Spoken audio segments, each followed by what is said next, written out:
1913년 8월 3일에 스테판슨이 이끄는 캐나다 탐험대는 이제 북극을 최초로 육로횡단하겠다는 목표를 세우고 출발합니다. 근데 이들이 탄 이 탐험선 칼라호는 단단한 빙벽에 부딪혀서 그 자리에 갇혀버리게 됩니다. 그런데 이제 이런 위기를 만났으면 이 11명의 탐험대원들이 힘을 합해서 함께 이 어려움을 돌파해야 할 텐데 서로 속이고 싸우고 미워하다가 결국은 이 11명의 탐험대원들이 모두 죽음을 맞게 됩니다.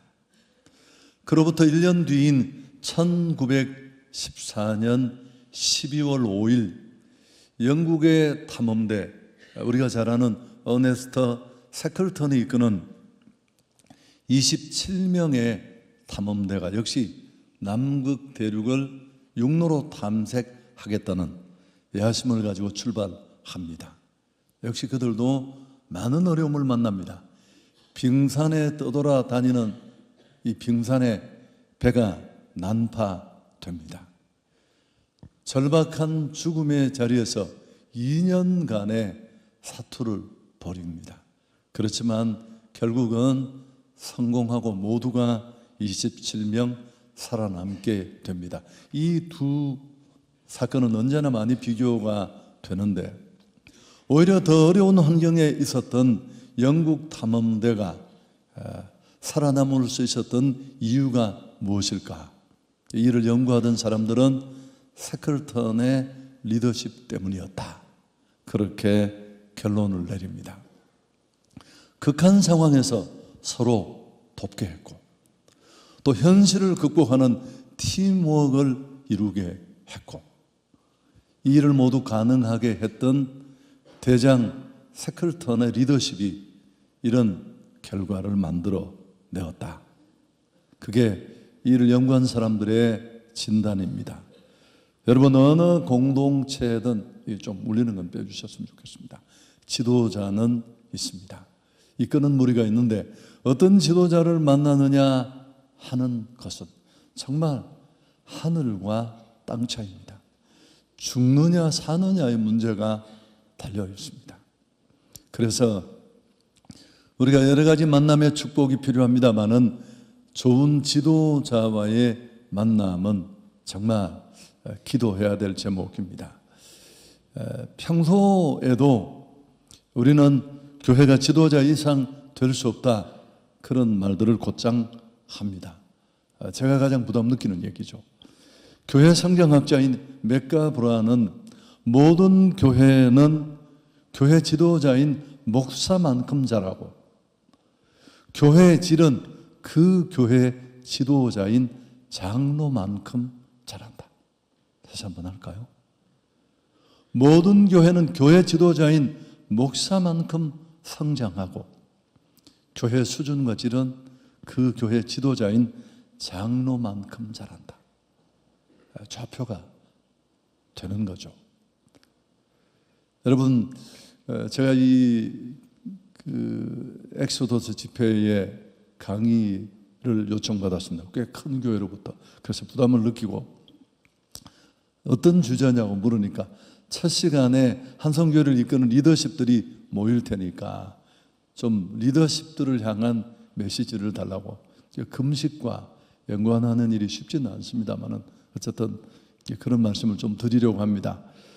여러분, 금방이라도 와야 될 것 같은 나약한 조직, 또 쓰러져 가고 전혀 어떤 실적도 만들지 못하는 정말 엉망진창인 그런 기업, 교회 공동체가 있다고 칩시다.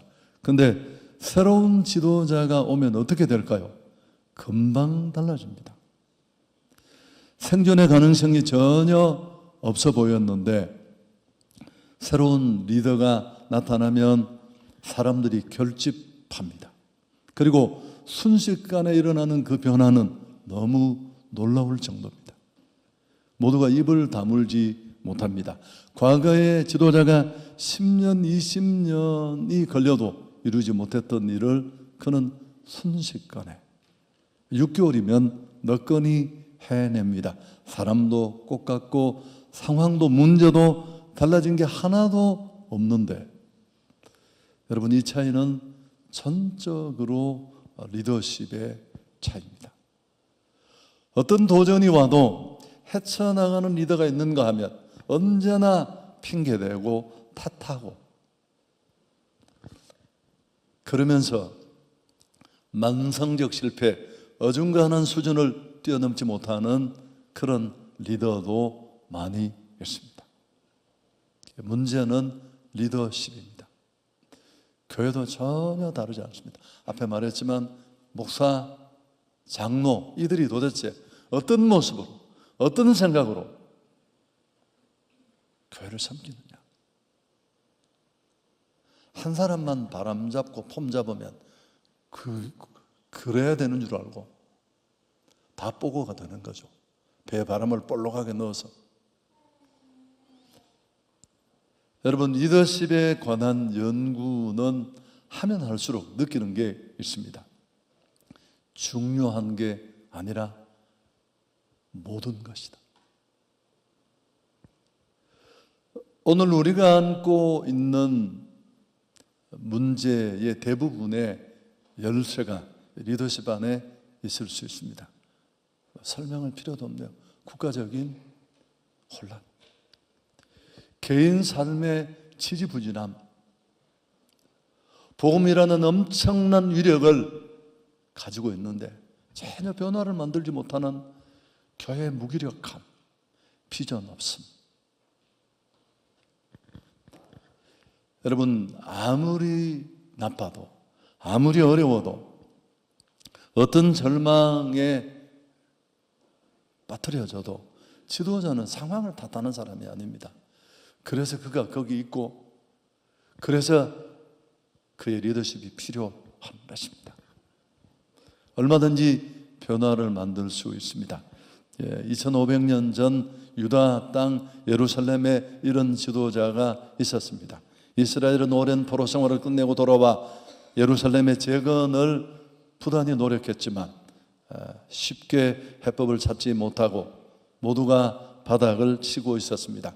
그때 페르시아로부터 구세주 같은 지도자가 날아왔는데 그가 바로 느헤미야입니다. 히브리인의 피를 가졌지만 페르시아에서 태어나 성장해서 술관원이라는 고위직에 오른 입지전적 인물입니다. 그는 조국의 그 암담함을 끌어안고 괴로워하다가 자신을 던집니다. 기꺼이 자청해서 유다의 총독이 되고 그동안 이루지 못했던 일을 그는 단 52일 만에 불가능할 것 같은 성벽 재건 프로젝트를 이루어냅니다. 이전에 누구도 흉내내지 못한 그의 리더십, 시간을 뛰어넘어 우리 가슴까지 시원하게 합니다. 진정한 지도자란 어떤 사람인가? 진정한 리더란 어떤 문제로 괴로워야 하는가? 이건 너무너무 중요한 거예요. 별로 안 중요한 거 가지고 열을 내는 분들이 계시거든요. 여러분, 열하면 저 아닙니까?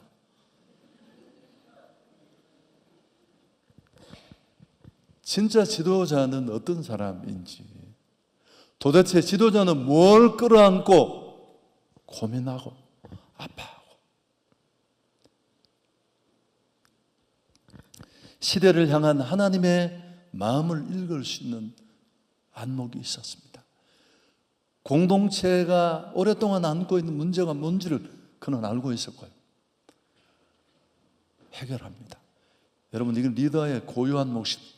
문제 발견 및 해결 능력. 지도자는 문제를 찌르는 사람이 아니에요.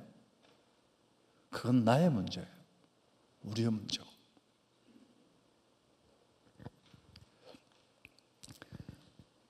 지금까지 지도력을 보면서 다 부서지고 망가졌던 신뢰가 무너진 그 흩어진 백성들의 마음을 추스려 비전을 향해 나아가는 정말 격려의 대가였습니다.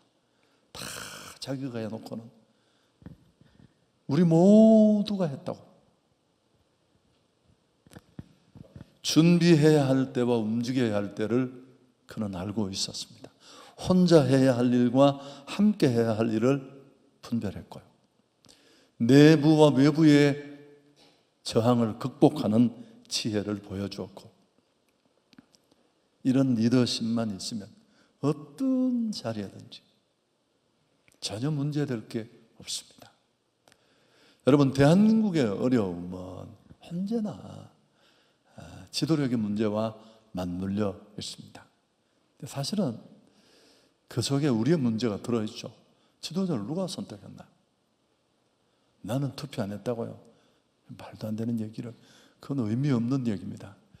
여러분, 기독인은 더 이상 이런 걸출한 리더를 찾고 기다리고 소망하고 그런 게 아니라 우리 한 사람 한 사람이 이런 리더가 되어야 할 줄 믿습니다. 시대가 이런 느헤미야 같은 리더십을 기다리고 있습니다. 여러분, 한국교회 문제투성이 다 제게 전화 와서 목사님 진짜 변화를 만들 사람을 좀 소개해달라고. 없습니다. 쉽지 않습니다. 그렇고 그런 사람은 도로를 가득 메우고 있지만 교회만이 아니라 모든 곳이 다 마찬가지입니다. 자기 모습을 좀 비춰볼 필요가 있습니다. 저를 비롯해 우리 모두가.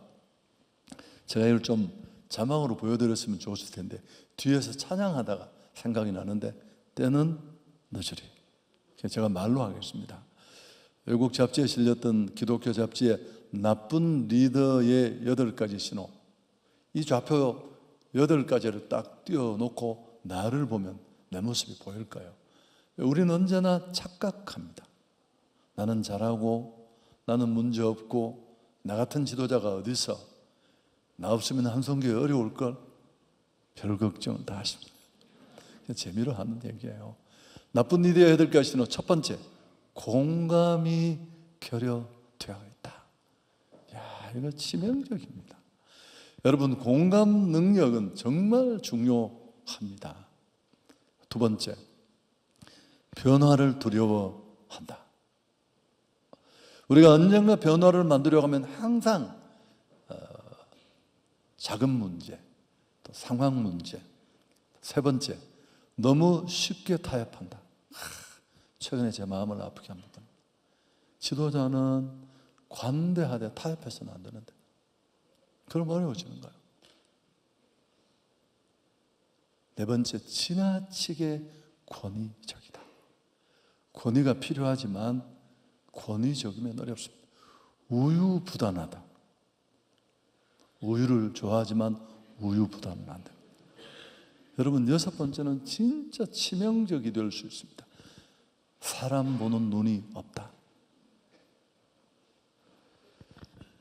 소경이 소경을 인도하면 안 되죠.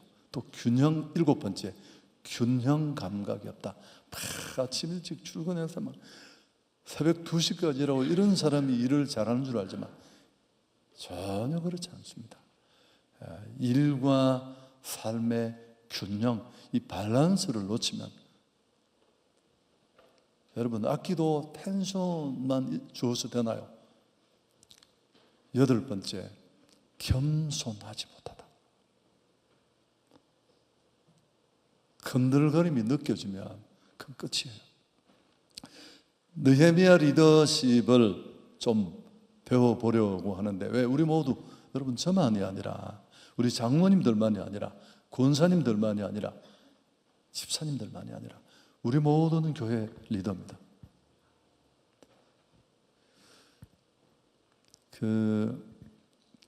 우선 지도자로서 느헤미야는 어떤 사람이었을까? 너무 간단한데 그는 좋은 사람이었습니다. 제가 설교학 강의를 하면서 좋은 설교가 어떤 설교인지를 그냥 수십 년째 침을 튀기면서 얘기를 합니다. 물론 뭐 여러 가지 형태, 여러 가지 방식, 여러 가지 스타일의 설교가 존재하고, 그 설교를 좋은 설교, 뭐 좋지 않은 설교, 뭐 들리는 설교, 이런 저런 이름으로 분류를 하지만, 여러분, 저는 그렇게 좋은 설교는 좋은 사람이 하는 설교입니다. 인간은 개콘데 설교만 그럴듯하다, 그건 정말 사기꾼이죠. 차라리 설교도 안 좋은 게 더 순수해 보이긴 하지. 리더십도 역시 마찬가지입니다. 경영의 구루라고 불리는 피터 드래커는 21세기 리더의 선택에서 리더십을 이렇게 정리했습니다. 지도력은 어떤 사람이 소유한 조건이나 능력이 아니라 그 사람의 인격과 성품에서 비롯된 것이다. 탁월한 리더는 어떤 일을 얼마나 잘하느냐가 아니라 그가 어떤 사람인가에 의해서 결정된다. 그가 얼마나 그 일을 잘하느냐가 아니라 어떤 사람인가. 어제 저희가 이제 한성교회 참 빡빡합니다. 아니 밤새 또 송구영신을 했는데 또 무슨 오전에 불러놓고 이 난리를 치니까 저 깜짝 놀랐습니다. 너무 많이 와서 강제 동원이 됐다는 감사하고요. 강제 동원한다고 누가 오나요? 감사한데 우리 그 송구영신 예배 때 왔던 존노라는 분의 그 패널을 들으면서 방송으로 한두 번 들은 것 같은데, 야, 이 실제로 들으니까 둘 다 왜 그렇게 또 잘생겼습니까? 또 그 남자 목소리가 또 취기잖아요. 성악을 공부해야 되나 그런 생각이 딱 들 만큼. 근데 그 존노라는 분과 그 한 분을 보면서 제가 느낀 게 또 하나가 뭘까요? 여러분 모두가 진심이 느껴졌습니다. 이 친구가 돈 벌려고 알바로 교회 노래를 섞어하는 친구가 아니구나 라는 게 느껴졌어요, 안 느껴졌어요? 여러분, 그게 조금만 감이 있는 사람은 누구나 다 알고 있습니다. 바보들은 지 혼자 모르는 거예요. 다 속는 줄 알고. 여러분, 세상은 그렇지 않습니다. 박자가 틀려도 진심이 있으면, 사람됨이 들어가면 지가 박자를 맞추어서 이해를 합니다. 그래서 좀 너무 편안해서 곁길로 나갔습니다만, 우리 2025년 새해 좋으신 하나님의 은혜를 받기 위해서 더 좋은 사람이 됩시다. 아멘. 자신에게는 좀 깐깐하고, 저도 늘 반대로 하는데 타인에게는 좀 더 관대하고, 예배 드릴 때마다 사랑하는 마음이 커지고, 밥값 낼 때 좀 빨리 달려가고. 우리 원로 목사님은 엄청 빠릅니다.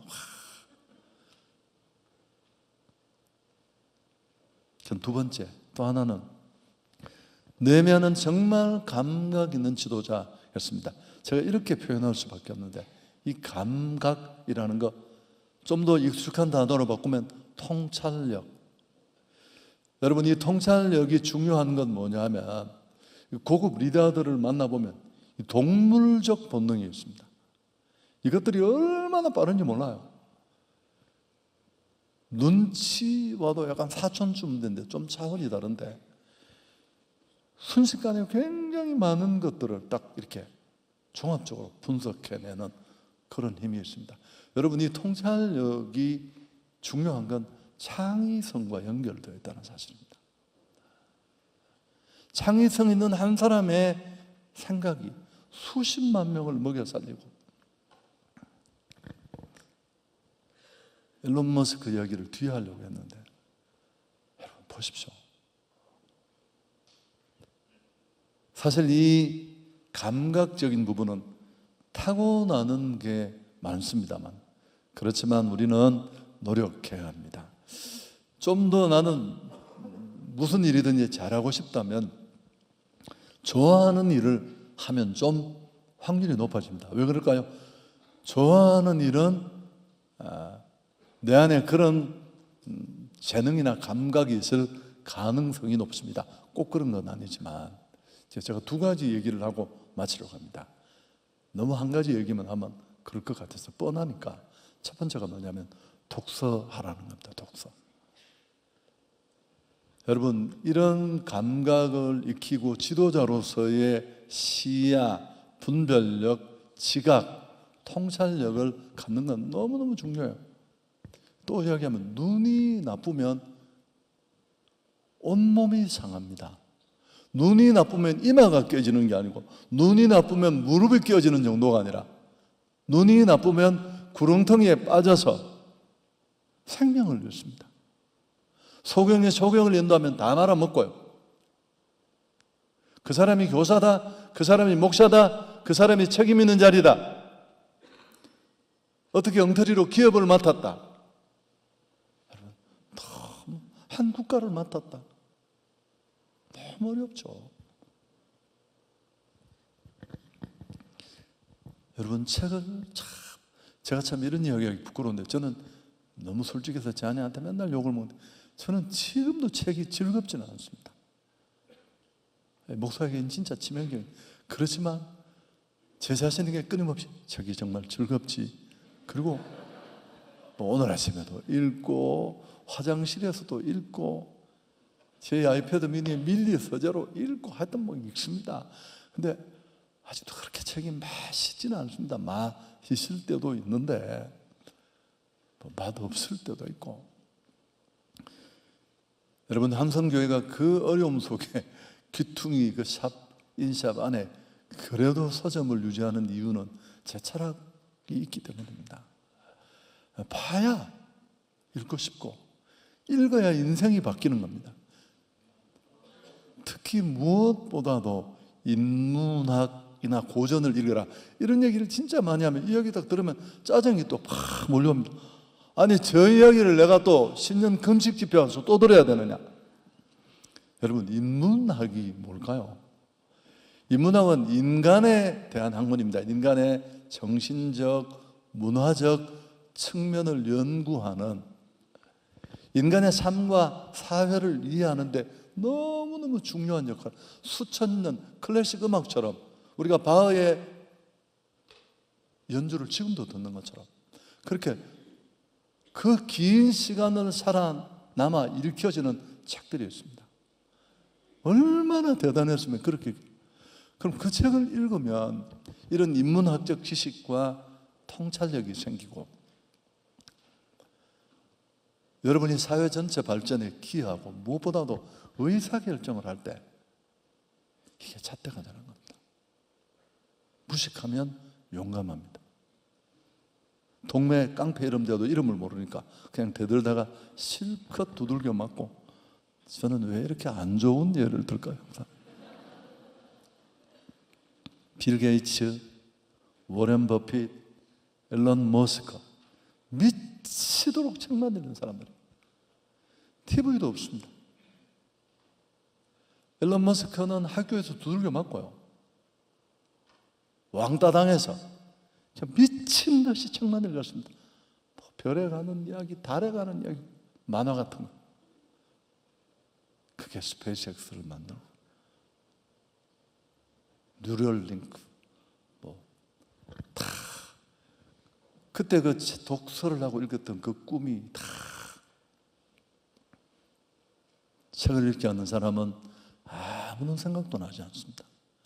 물론 우리에게는 가장 중요한 텍스트인 성경이 있습니다만, 워렌 버핏의 집에 가면, 왜냐하면 왜 제가 워렌 버핏 할아버지 얘기를 하느냐 하면, 이분이 최고 부자잖아, 돈 많잖아요.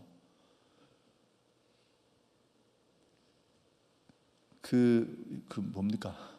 갑자기 에어비앤비를 만든 분이 이 워렌 버핏을 본받고 싶어서 집에 갔더니만 조그마한 집에 TV도 없고 책만 가득, 온종일.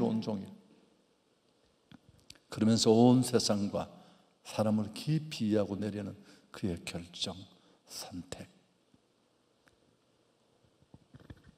부자 되고 싶은 분, 로또를 살 게 아니라 서점을 가시길 바랍니다. 보아즈 한켠에 서점이 있다는 사실을 오늘 알려드리고 싶습니다. 자, 두 번째, 여러분 독서는 정말 그 분야의 대가들을 단돈 2, 3만 원에 만나서 배울 수 있다는, 그냥 날치기라도 읽는다는 건 그건 어마어마한 축복이고 그렇습니다. 두 번째, 묵상하고 기도하는 겁니다. 현대인들은 굉장히 얕습니다. 쉽게 규정하고 결정하는 경향이 있고, 인스턴트 음식만 먹는 게 아니라 사고도 그렇습니다. 그렇게 잠깐 끓여서 뭐가 나오겠습니까? 충분히 준비하고 깊은 자기 성찰의 시간이 부족한 게 우리의 현실입니다. 무엇보다도 그래서 좀 깊은 묵상, 사실은 기도와 묵상은 다른 것이기는 하지만 저는 해보니까 같은 것이더라고요. 제가 기도를 어떻게 정의하든가, 기도는 하나님 앞에서 생각하는 시간입니다. 내 고민, 내 생각을 가지고 주님 앞에 나아가지만, 그렇게 엎드려 기도하다 보면 그분의 생각이 내 생각 속에 들어오고 충돌이 일어나고 마침내 그분의 생각이 남고 새로운 시야를 얻게 되고, 꼬이고 복잡한 내 상황, 문제 속에 그분의 눈으로 그분이 보는 것처럼 보고 그분이 결정하는 것처럼 결정할 수 있는, 아멘. 누구든지 너희 중에 지혜가 부족하거든 후히 주시고 꾸짖지 아니하시는 하나님께 구하라. 그리하면 주시리라.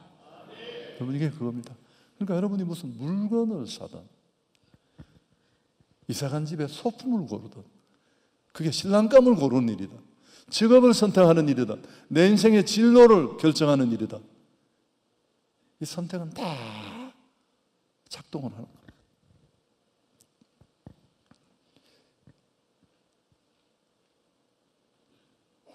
여러분, 느헤미야의 이런 통찰력이 어디서 왔을까요? 자, 느헤미야 1장 4절, 우리 자막을 보면서 함께 읽습니다. 내가 이 말을 듣고 앉아서 울고 수일 동안 슬퍼하며 하늘의 하나님 앞에 금식하며 기도했다. 여러분, 항상 금식할 수는 없어요. 건강이 어려워져요. 그러나 정말 금식해야 될 때가, 그냥 조금 아프면 참으면 되는데 많이 아프면 참으면 죽습니다. 제가 한 20분 참으면 나을 줄 알았는데 안 나아져서 병원에 갔는데, 응급실로. 이렇게 영적인 감각이 있는 사람은 지가 금식해야 할 때를 알아요. 바보들은 금식할 때를 모르고 그냥 밥을 안 먹습니다. 천국 간 거죠. 거기도 괜찮죠. 뭐 음식도 있고 괜찮은데. 그래서 딱 이렇게 감각이 있는 사람은 조금만 있어 보면, 이게 내가 이렇게 정상적인 방법으로 먹을 것 다 먹고 이렇게 풀 수 있는 문제가 아니라는 게 딱 느껴져요. 여러분, 제가 부목사 때 섬겼던, 오늘 내가 좀 길게 하려고 작정하고 온 거예요. 그 부목사 때 6년이나 섬겼던 사모님, 초등학교도 안 나오신 분이십니다. 그분은 제가 6년간 맨날 같이 신방도 다니고 뭐 집안일로 함께 기도도 하고 그랬던 분이고, 그분이 또 암이 걸렸어요. 저기 와서 나 도목사 기도해주면 낫겠다 막 그랬던 만큼 깊이 그분을 이해하는데, 여러 번 뵈서 나 지금 금식 중이라고, 주일 예배를 다 드리면서 정말 힘들게 꼬인 문제를 보면서 이걸 푸실 수 있는 분은 하나님밖에 없다. 여러분, 아이들 밥 다 해주면서 그렇게 해보신 분들이 많이 계시겠지만, 느헤미야는 이 친동생으로부터 이 소식을 듣자마자 이건 그냥 풀릴 수 있는 문제가 아니다. 기도가 역사를 변화시킨다는 믿음이 그 안에 있었지만, 일반적이고 보통의 기도로는 이 문제를 해결할 수 없고,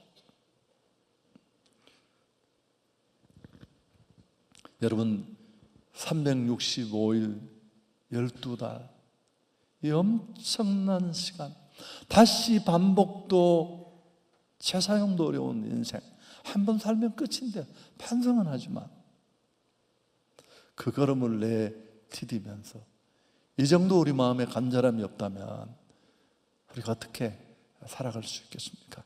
여러분, 느헤미야서는 총 13장입니다. 13장으로 되어 있어요. 13장으로 되어 있는데 이 13장 안에 12번의 느헤미야의 기도가 나옵니다. 정말 이게 시작이고요. 매번 위기를 만날 때마다 그는 느헤미야는 엄청난 인맥을 가지고 있었습니다. 황제에 언제든지 연락하면 되고. 그렇지만 그는 언제나 그 문제를 하나님 앞에서 풀어갔습니다. 느헤미야 안에 있는 이 날카로움, 이 지각은 원래 가지고 있는 것이기도 하지만 그가 하나님과 맞닿아서 생긴 분별력이라고 저는 믿습니다. 아멘. 그의 탁월한 지도력과 감각은 깊은 기도의 산물입니다. 여러분, 깊이 기도하면 짧은 기도는 좀 어려워요. 주께서 내 발을 높은 곳에 올리셨어요. 문제만 보는 게 아니라 상황을 보게 하십니다. 아멘. 여러분, 깊은 기도는 매번은 아닐지 모르지만 거의 매번 상황은 여전히 꽁꽁 막혀 있는데 상황 위에 계시는 하나님을 보고 기도실에서 먼저 응답을 받게 되는 이유가 여기에 있습니다. 말씀 마치려고 합니다. 하늘 시각으로 보면 모든 것이 새롭습니다. 좋은 리더는 하나님의 손에 의해서 만들어집니다. 시편 72편 1절 함께 읽습니다. 하나님이여 주의 판단력을 왕에게 주시고 주의 공의를 왕의 아들에게 주소서. 주의 판단력을 왕에게 주시옵소서. 설교 정리합니다. 21세기 느헤미야의 출현을 가슴 터지게 기대합니다. 우리 안에 이런 정말 리더들이 곳곳에 있기를 축복합니다. 다락 속에, 교구 속에.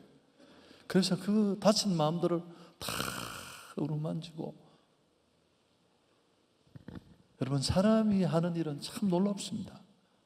하나님이 일하시지만 사람을 통해 일하시기에 자기 생각을 뛰어넘어서 이런 분별력과 지각으로 일하면 세상에 무너진 곳, 세상에 부서진 곳, 상처받은 마음, 지도자들 때문에 아파하는 것들을 여러분이 치료할 수 있고 회복시킬 수 있습니다. 마지막 얘기입니다. 세상에서 가장 강한 힘이 있다면 무엇일까요? 맞추시면 오늘 빵 사드리려고 했더니 안 되겠네요. 죄송합니다. 지금 금식 주간이어서. 여러분, 세상에서 가장 강력한 힘은 목마름입니다. 목마름. 하버드 가드너라는 교수가 리딩 마인드라는 책에서 지도하는 정신을 가진 사람들의 공통점, 세상을 움직이는 리더들의 공통점이 뭐라고 했냐면 목마름이라고 했습니다. 진짜 리더는, 진짜 변화를 만들고 싶은 사람은 2025년 좋은 일이 생기겠지, 운세 보니까 괜찮다던데, 그런 게 아니라 내 안에 목마름이 있습니다. 불평이 아니라, 부정적인 게 아니라 정말 애타게 변화를 추구한. 여러분, 저는 제 안에 있습니다. 하나님, 이제 많이 남지 않은 목회, 지금까지도 부족했는데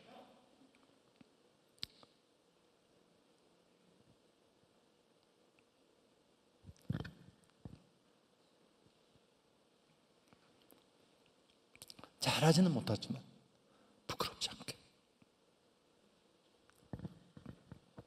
제가 첫 주에 얘기를 드리겠지만 여러분, 이게 있는 사람과 없는 사람은 전혀 2025년을 마감하는 송구영신 예배 내놓을 게 아무것도 없을 거예요. 그게 기업이든 교회든 여러분의 개인의 꿈을 이루는 일이든 이 거룩한 갈증과 목마름이 여러분 안에 있기를 축복합니다. 하나님 영광을 돌리겠습니다.